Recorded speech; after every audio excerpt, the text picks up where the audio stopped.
Oftentimes, when people don't see bruises on your body, or see you with black eyes, or maybe swollen face, or even broken leg, they'll be like, you're fine, you're good to go. Just go back and be patient. People are always in denial of the existence of emotional or psychological abuse or any other type of abuse or violence. And we have to understand that abuse comes in different forms. It can be manipulation, it can be narcissistic behavior from people or those people who are willing to feed their insecurities. Assalamu alaikum wa rahmatullahi wa barakatuh. I welcome you all to the show Deen and Dunya. My name is Rahma Mustafa Goni, and I have with me in the studio our special guest, Mrs. Aishat Adaviruku. She is the founder of Master Coach Coaching and Mentoring Hub. Assalamu alaikum. Wa alaikum salam wa rahmatullahi wa barakatuh. And then I have with me my co-host, Abdurrashid Abdul Fattah. Assalamu alaikum. Wa alaikum salam wa rahmatullahi wa barakatuh. So today we have for you an interesting topic because we'd like to be bringing issues that people are not comfortable talking about them. Maybe because they're shy or they feel it's a taboo to talk about them. So we'd like to bring these issues onto the table and try to address them. Our today's topic is domestic violence. So oftentimes we know that, well, men also go through violence, but the majority of people who are victims of violence are women. You will hear people saying, okay, for you to be a good woman, you'll have to endure and suffer in silence. They equate goodness to suffering. And whenever you feel like, okay, I'm not taking this anymore, they'll be like, okay, now she's a bad woman or she's bad, so we didn't know about that. So I don't know how people are relating goodness to these kind of things while they would want to just leave you in there to suffer. Okay. From my own experience, offering family therapy to a number of women, some of the challenges women face in the society is we live in a patriarchal society. Sure. And not only do we live in a patriarchal society, there are established norms. In neuro-linguistic programming, we look at upbringing, significant emotional experiences, environment, and education as what drives people's beliefs and values. And for us here, especially in Nigeria, we have the culture of promoting stay in marriage at any cost. And because of this, it can condition women to, have that patience in quote that you mentioned with regards to when they face violence from their husbands in the home. And this has far-reaching consequences. Sure. And there is this thing of even when a man is going to pick a wife, they'll be like, okay, she should be docile, she should be just quiet, and they'll be like, it's not your authority to talk to him or to maybe confront him about some things, or maybe if he's an abuser, they will be like, you're always the trigger, it's your fault, so why did you talk to him that way? And then he beats you up. And because there is an example of this woman that she married this man, but he actually left his first wife, and maybe they did not even investigate to know what was the cause of the divorce. And then she married him. Later on, he started battering her, and she stayed in the marriage for like 13 or 14 years. And when she was about to leave to say, no, I'm not taking this anymore, he took the custody of the children, and she couldn't even have access to them. So some of them remain in such situations because maybe they're being threatened or they will lose everything. So why it's just confusing to know that people still stay there, without seeking help. Okay. So if we look at, Islam and the Prophet ﷺ as our role model, we would know that our mothers were very engaging with him. And none of them was docile. Exactly. He used to seek their advice. One of our mothers played a critical role in the Treaty of Al-Hudaybiyah. Our mother Aisha, she was an intellectual. The Prophet ﷺ said you can even learn half of your knowledge from her. So this is not Islam. It's kind of religious Yeah, I think- manipulation. It's largely cultural. It's not Islam.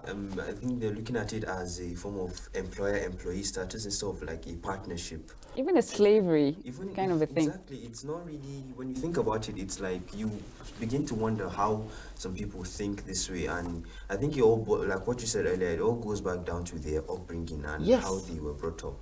Because it's a vicious circle. You see the children that watch their parents, maybe the father being violent towards the mother, how when they grow up they imitate that behavior, and I think it just goes on and on and on. So you keep thinking, okay, what can you do to now break that circle? What can you do to change things, to make things different on a large scale?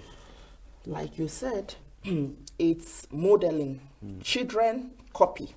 You know, like Tarzan, when he grew up with the animals, he learned Exactly. to jump from tree to tree and eat raw, Fruits. raw, leaves and what have you. So, if we want to change this trajectory, we have to sensitize the youth, and we have to continue the sensitization and do hands-on intervention to enable this change. And anyone can break this chain. You can be young, you can be old, but you can break chains. We need to be practical. It's not by only having conversations. Having conversation is a starter. It opens up people's minds to see that, oh, this is actually a dysfunction. It's not supposed to be the norm. If we have decided to mix culture with Islam, when Islam in the Quran, we've been told that we're all equal. The husband has a degree above the wife to the extent that he maintains her. Some people would say one of the best marriages they've seen is that of their parents. So they expect their wife to be exactly like their mother, or they would like to just emulate whatever their parents did. But for me, I believe that you are different from your parents. Everybody is different. I think people should do what works for them. There are some certain principles that are there that you can take and learn from it, but I think you shouldn't just do exactly, just like how our boys are raised or our men are raised. They'll be like, okay, their mom does everything for them. They don't have sense of responsibility, sense of respect for women or for people. And then they expect the wife to do the same thing. So what can you say about that? So, for me, I've been doing this work for years. What has been my experience? What have I seen? What I've seen are a situation where we repeat what has gone by. And we're people of knowledge as Muslims. And as people of knowledge, we should seek the right form of education for any venture we want to venture into, which includes marriage. So premarital counseling, as far as I'm concerned, should be mandatory in all mosques in Nigeria. Any mosque that wants to, consummate a nikah should ask the couple for a certificate that they've gone through premarital counseling. So, beyond premarital counseling, people should be mandated to go through a parenting course. Exactly. And we offer all of this as matter. But people nowadays think that, okay, if they're of age and they're about to get married, they're once you get married, automatically you qualified There to be is no parents. automatic. Qualification. What you have seen, the fact is this: your wife or the wife to be is coming from a different home, the husband is coming from a different home, and there will be clashes if they don't understand what they're supposed to learn for marriage, instead of just bringing what they had from their own upbringing to the current, a new home that they're starting. Some of the values, are good, but some are not based on the right principles of Islam or even right thinking individuals, because some of this dysfunction gets passed from one generation to another. And from psychological research, by the 7th generation, the dysfunction is amplified, which is why we all need to work on ourselves pre-marriage. In the last couple of years, about 3 years, I have done up to like 300 premarital counseling couples counseling sessions. People, So people are people getting get married a familiar. lot. No, Yes. people are getting familiar with the counseling. It's a good Yes, thing. The whole people. thing. So sometimes I tell couples that when you're talking to your spouse, check that the father is not sitting on the right shoulder and the mother is not sitting on the the left shoulder. That's true. But I heard somebody saying they know their rights, and if anything like violence happens, they're just going to walk away. I think and that's, people are saying, that's like from the youths of today that are much more. We are getting this sensitization. So, and I think most of the time we focus on the youth or the young couples, or so I keep wondering, is it that there is no hope for the older couples, that even though at that age there is still this tension between husband and wife, that it has been going on for years and years, and I don't want to call it old school, but the idea that like what you said, you just have to stay in the marriage no matter what. Mind you, some men also get abused, let's not forget that, but just to I love you representing your gender. give us but percentage. just to yeah, basically it's just is it that there is no hope for the older generations, and what can we, the youth, also do to step in? Because I've spoken to some children, some of my peers that are like, they see these things happening between their parents, but they can't really step in to do anything. Sometimes it might be because of shyness, or they themselves are even afraid of either the mother's wrath or the father's wrath. I'm keeping it balanced.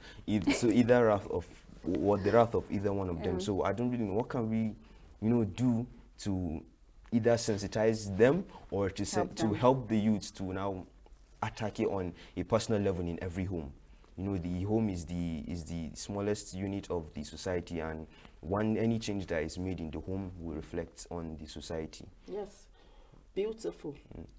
The home being the minute unit of any society shows us that whatever we're seeing on the outside came from one home. Now, what is the role of each individual in that home?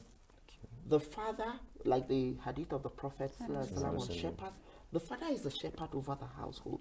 The mother is the household, is the shepherd of the father is a shepherd over the family. The mother is the shepherd over the household, and so on and so forth. So what can youths do? Youths can provide nasiha.